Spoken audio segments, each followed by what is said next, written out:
ዓለማችን ላይ ገና ወይም ክሪስማስ ሲደርስ ሁሉም ሰው አእምሮ ላይ የተቀረጸ አንድ ምስል አለ። ይህም የገና አባት ወይንም ሳንታ ክሎዝ ነው።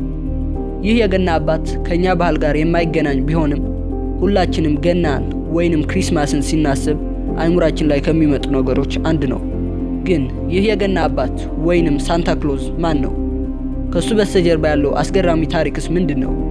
በእውነትስ ፊልም ላይ እንደምናየው በአጋዘን እየበረረና በየቤቱ እየዞረ ስጦታ ያደርሳል?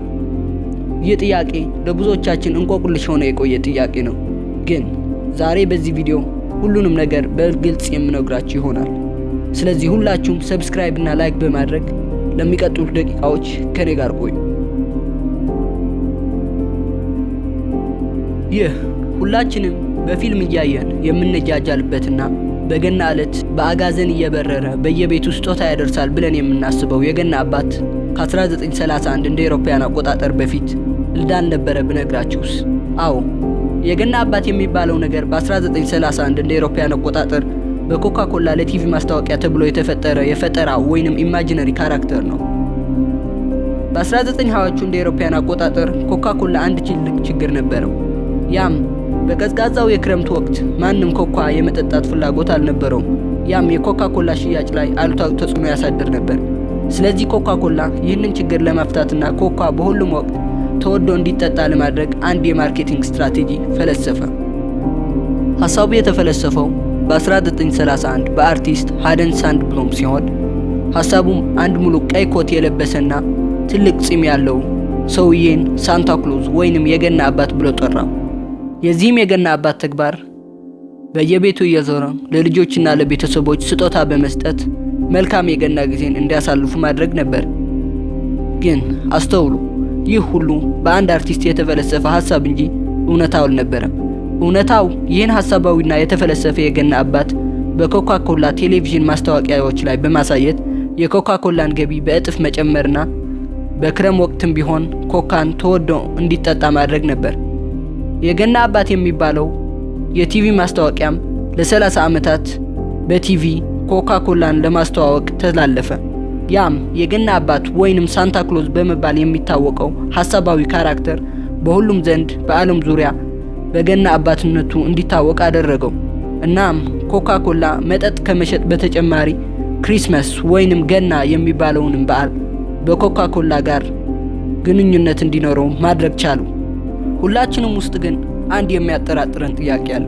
ያም ጥያቄ እውነት የገና አባት በልጅነታችን ፊልም ላይ እንዳየነው በየቤቱ እየዞረ ስጦታ ያደርሳል? የዚህ ጥያቄ መልስ አያደርስም ወይንም ውሸት ነው። ምክንያቱም በእውነታው ዓለም ሳንታ ክሎዝ ወይንም የገና አባት የሚባል ነገር የለም።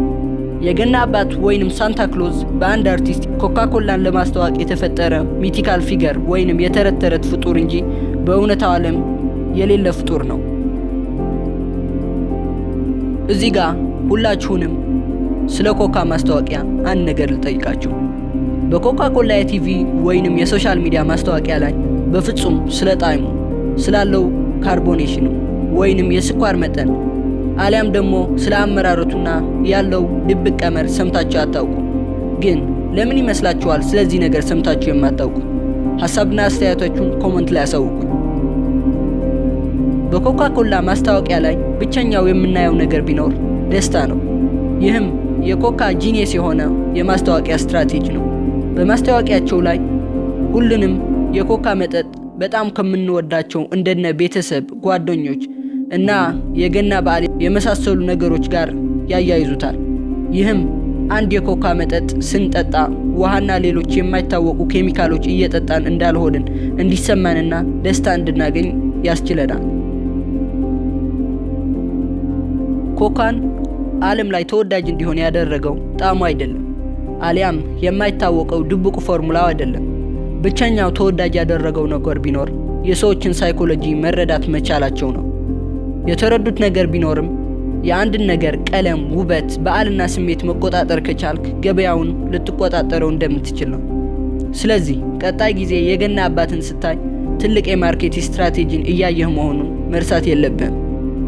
ቪዲዮው እንደተመቻችሁ ስለማልጠራጠር ሰብስክራይብ እና ላይክ ማድረግ እንዳትረሱ። ያላችሁን ማንኛውም ሀሳብና አስተያየት ኮመንት ላይ መጻፍ እንዳትረሱ። በቀጣይ በሌላ አስገራሚና አስደናቂ ቪዲዮ እስከምንገናኝ ባይ